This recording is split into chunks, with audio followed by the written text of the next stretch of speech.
Hi friends, કેમ છો બધા? મજામાં? જય શ્રી કૃષ્ણ. ચલો, આજે બે છોકરા સ્કૂલે વહી ગયા છે, બધું કામ થઈ ગયું છે, હમણાં રસોઈ બની જશે. પણ હું મારું જ્યુસ અત્યારમાં લઈ લઉં. વાગી ગયા છે 10, 10:30.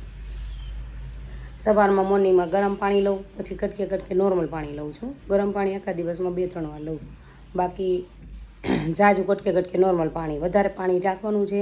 એનર્જી ડ્રિંક રાખવાના છે. અને હું લઈ લઈશ અત્યારે મારું જ્યુસ. ચાલો તમને બતાવું. જો ફ્રેન્ડ્સ, હું લઈ લઉં છું મારું જ્યુસ અને તમે પણ પી લેજો જ્યુસ. ચાલો ફ્રેન્ડ્સ, અમે ગયા હતા બેંકમાં. વાગી ગયા છે 2 નહીં, 2:15 થઈ ગયા છે. અમારું મોડું થઈ ગયું, થોડું બેંકનું કામ હતું. 2 છોકરાએ જમી લીધું છે, 2 જ બાકી છે. ચાલો અમે જમી લઈએ. અને કોક મને કહેતું હતું, હેતલબેન કેટલાક મગ ખાવા? મગ ખાઈને તમને હફકો નથી થતો હોય? પણ મને તો મગ બહુ વાલા લાગવા. મગ તો મસ્ત બહુ ભાવે. જો મને પહેલેથી ભાવતા, એવું નથી મગનું શાક. કઠોળ મને ગમે એ ભાવે. કઠોળ મને તમે ગમે એ ખાવા દો ને, મને મેથીનું શાક દો ને તોય ભાવે. મેથીનું શાક એ ગોળવાળું મેં બહુ ડાયટમાં ખાધું. કા ભાવેશ? એ તમને રેસીપી બધાને પાછી બતાવશું, મેથી પાપડનું શાક. ચાલો, જો ભાવેશ જમવા બેસી ગયા. જય શ્રી કૃષ્ણ દર્શ. જય શ્રી કૃષ્ણ ભાવેશ. ઉમેશ જય શ્રી કૃષ્ણ. એ રીડ કરે છે. એ જો તમે કહો મગ ખાઈ નખો નથી. જો અમારે આની આ મગનો ભોગી છે, આની મગ જ ભાવે નકરા. બીજું શાક દો તો એ નથી ખાતો, મગ જ ખાય છે. ચલો આપી દઉં. ચાલો ફ્રેન્ડ્સ, મગ બનાવું છું મારા.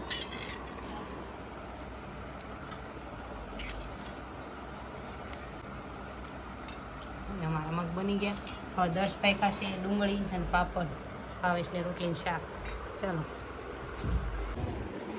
જો ફ્રેન્ડ્સ, વાગી ગયા છે 3:30 થવા આવ્યા છે. અને હું ભૂમિત બેસી ગયા છે લઈને એનો સિલેબસ. આ ભૂમિતભાઈ કેમ કે હવે એક્ઝામ 4 તારીખે સ્ટાર્ટ થવાની છે એને. અને આજે 21 તારીખ તો થઈ ગયો, 10 દિવસ રહ્યા છે. તો થોડું અત્યાર શરૂ કરાવી દો તો એનો પૂરો થઈ જશે સિલેબસ. કામ અને દર્શનો શરૂ છે, પણ એને રાત્રે લઉં છું 2 કલાક. દર્શનો ઓછો હોય ને આને વધારે હોય એટલે આનું ખેંચી લઈએ. ચલો, અને તમે તમારા બાળકોને કઈ રીતે તૈયારી કરાવો કહેજો. અમારા ભૂમિતભાઈને હું કેવી ટિપ્સ આપીને બધું એને યાદ રખાવું ત્યારે થાય છે. કા ભૂમિતભાઈ? એને સર્ટિફિકેટ મળ્યું ગયા વર્ષનું. આ લોકોએ અત્યારે આપ્યું છે. હવે અત્યારે કેમ આપ્યું તો નહીં ખબર, લેતા જ જતું.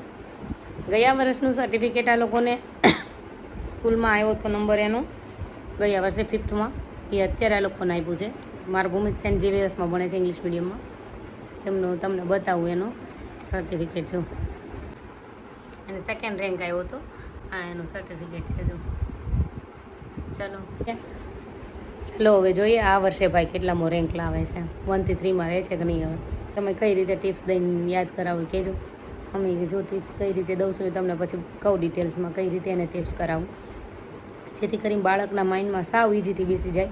અને એને પછી આગળ એના માઇન્ડમાંથી જાય પણ નહીં અને કન્ટિન્યુ રહે. અને ફરી વાર તમે રિવિઝન કરાવો ને એને 1 ટાઈમ જ રીડ કરવું પડે, એવી રીતે એને પ્રિપરેશન કરાવી નાખવાનું. ચાલો ભાઈ. ચાલો ફ્રેન્ડ્સ, વાગી ગયા છે 5. લઈ લઉં મારું જ્યુસ મોસંબીનું. ચલો પછી આગળ જ બતાવીએ તમને અમારો દિવસ.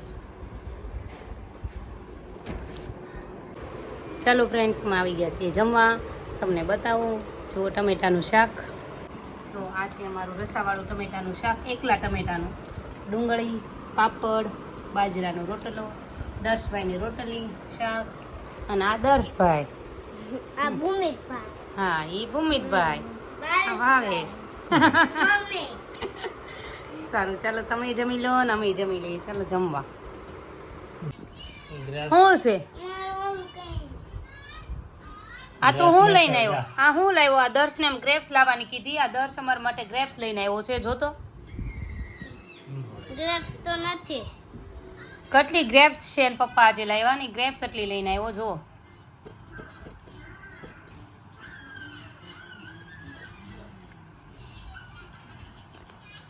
અને પોતે શું ખાય છે? જો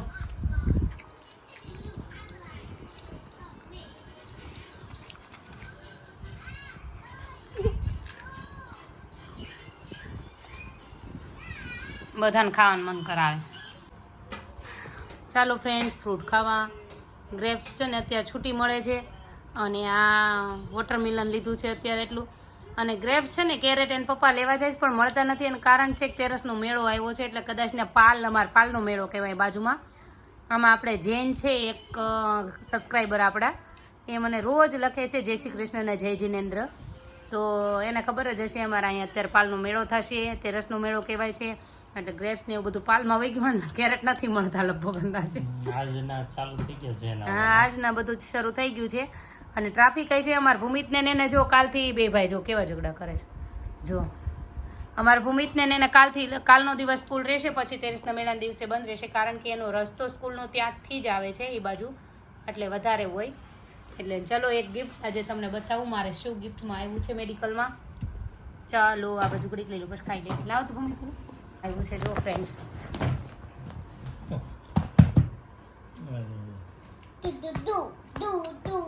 સરસ છે. મેં નથી ખોલ્યો, તમારી જોડે જ ખોલું છું અત્યારે. લાવ તો.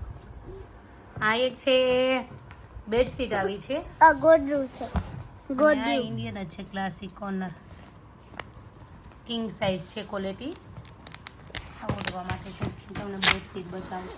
જોવાનું પેકિંગ કેવું સરસ છે. હા, વેલક્રો છે, વેલક્રો.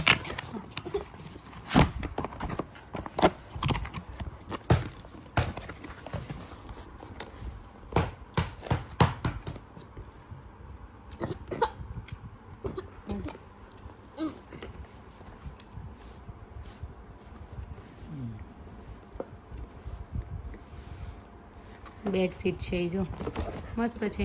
આનો એક જોવાની ખૂબી કે જ્યારે અમારે બેડશીટ આવી છે ને ઓલામાં મેડિકલમાં ગિફ્ટમાં, ત્યારે કલર છે ને લાઇટ કલર જ આવે. કલર લાઇટ જ આવે. હું ઘરે લાવું તો ડાર્ક લાવું. મારા દર્શ ને ભૂમિતની બધા ધબા જકડી હોય, એટલે આમાં કુશક કવર છે. એનું પેકિંગ જો કેવું કરેલું છે. અને બેડશીટ છે.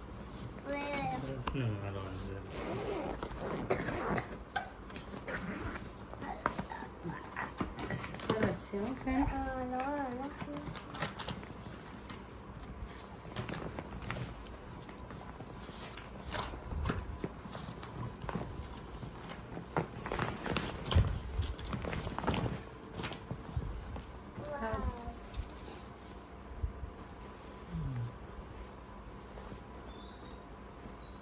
સારી છે thickness.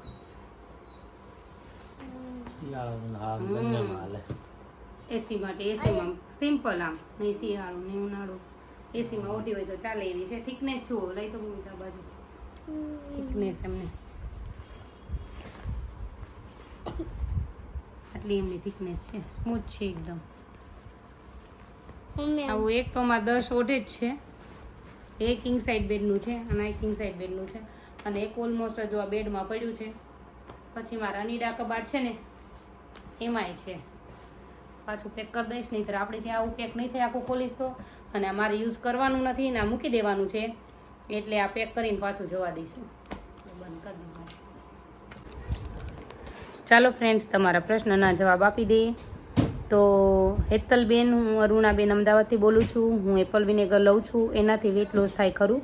તમારું ડાયટ ફોલો કર્યું છે, મારે 1.5 મહિનામાં 7 કિલો ઉતરી ગયું છે તમારા ડાયટથી, પણ હમણાં જ એપલ વિનેગર લઉં છું 2-3 દિવસથી. હેતલબેન, તો થેન્ક યુ. અને એમણે જ પૂછ્યું છે પાછું કે હેતલબેન મસૂરની દાળ ખવાય ખરી? તો જો મસૂરની દાળ મેં ડાયટમાં ક્યારેય લીધી નથી. 5 જાતની દાળ, ઓલી પંચકુટીર કહેવાય ને, જ્યારે શાક બનાવવાનું થતું ત્યારે લેતા આમ ક્યારેક, એ જ. બાકી મને એનો આઈડિયા નથી, પણ છે કઠોળ એટલે પ્રોટીન મળતું હોય.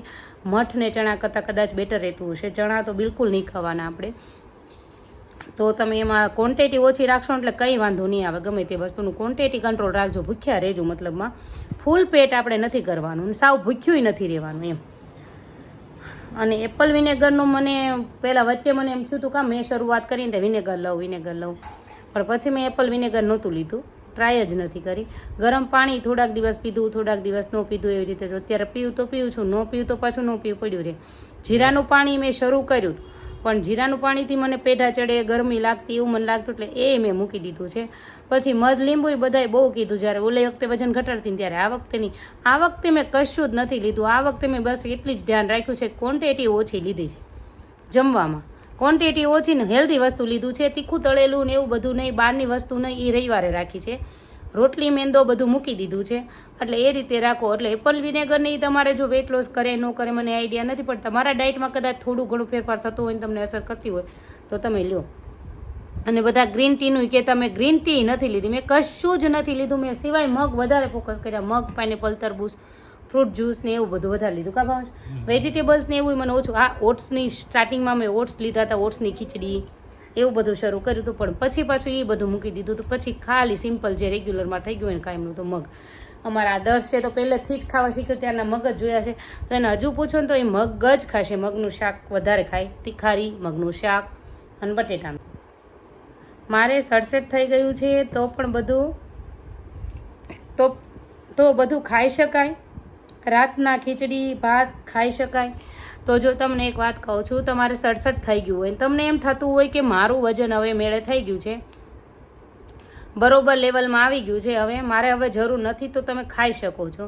પણ ખીચડી દાળ ભાત બધું ખાવ ને એ કેમ આપણે આ પેટ ફૂલ થઈ જાય ઉનાળામાં એકદમ તરસ લાગીને પાણી પીને હાશ ડમડમાટ થઈ ગયો એવી રીતે નહીં ખાતા. કંઈ પણ વસ્તુ નહીં, ભલે તમે ગમે ભલે બીજે દિવસે ભલે ફરી પાછા ભાત ખીચડી તમને જે ઈચ્છા તો તમે ફૂલ પેટ ડમડમાટ નહીં કરતા, ક્વોન્ટિટી ઓછી રાખજો. તમે કન્ટિન્યુ ભલે 8 દિવસ એની જ વસ્તુ તમને ભાવતી હોય, ખીચડી કઢી ભાત જે ખાવી, પણ ક્વોન્ટિટી એટલી જ રાખજો. નાની વાટકી ઈચ્છા તમારી પૂરી થાય એટલી ઘણું. જલ્દી એકદમ વધારી નહીં દેતા, નહીંતર એની પોઝિશન થઈ જશે. એટલે તમે ખાઈ શકશો પણ ક્વોન્ટિટી થોડીક ઓછી રાખતા, તમારી આદત હજુ ઓજનીને પડી જાય એમને કન્ટિન્યુ રાખજો અને ધીરે ધીરે વધારજો, બહુ નહીં વધારતા. પછી એક આજે આવ્યો તો કોમેન્ટમાં એ કે મને દર્શ ભાવેશ ભૂમિત એના નામ તો યાદ રહી ગયા પણ તમારું જ કારક ભૂલાય છે. અર્ચનાબેન કરીને હતા તો પણ મારું નામ કોઈ લે નહીં ને એટલે આ કોઈ તમને કોઈને યાદ રહે નહીં. મેરેજ થઈને આવ્યા એટલા વર્ષ થયા હજુ એને મને નામેથી નથી બોલાવતા. હું એને નામથી બોલાવું છું પણ એ મને નામથી નથી બોલાવતા. મારા મમ્મી પપ્પાના ને એના ઘરે રિવાજ છે કે અમે બધા ભારું પોતપોતાના પાર્ટનરને લાઈફ પાર્ટનરને અમે નામથી બોલાવીએ છીએ. હજુ અમારા ગામડામાં એમાં રિવાજ નથી પણ મારા પપ્પા ગવર્મેન્ટ જોબ કરતા એટલે બધું અમારા ફેમિલીમાં બધા બોલાવે છે. એમાં મારા જીજાજી છે એ પોતે હસબન્ડ વાઈફ બે એકબીજાના નામે બોલાવે છે. મારા ભાવનગરવાળા બેન જીજાજી એ બોલાવે છે, મારા ભાઈ ભાભી બોલાવે છે. આ એક જ એમ છે કે જે મને નામથી નથી બોલાવતા. નહીં, કોઈ દિવસ નથી બોલાવતા, કોઈ દિવસ નહીં. મેરેજ થયા ને સ્ટાર્ટિંગમાં હું બોલાવતી ત્યારે એને એકવાર બોલાવીને મારા સાસુએ બોલાવે એ નામ ન લેવાય, તે દિવસને એ નામ જ નથી લેતા. મારા સાસુએ એકવાર કીધું નામ ન લેવાય, નામ નથી લેતા. મારા દેર ને બધા હવે લે છે અને એને જો રહી ગયું ને એટલે રહી ગયો ડીંડવાનો. હવે એ કોઈ દિવસ ન બોલાય કે એનું લીધું નથી ને એટલે હવે બોલી ન હોય કે એના જેવું છે. એટલે તમને ક્યારેય મારું નામ ન લે ને એટલે ખબર ન હોય. છોકરા મમ્મી મમ્મી કહેતા હોય આ હાલે તો લઈ જતો આમ લેતો હો, તને કહું છું એમ જ થતું હોય. ચલો કહી દો તમને અમારો વિડીયો ગમ્યો હોય તો લાઈક શેર સબસ્ક્રાઈબ જરૂરથી કરજો. જો Thank you. Welcome. Good night. Thank you. Good night.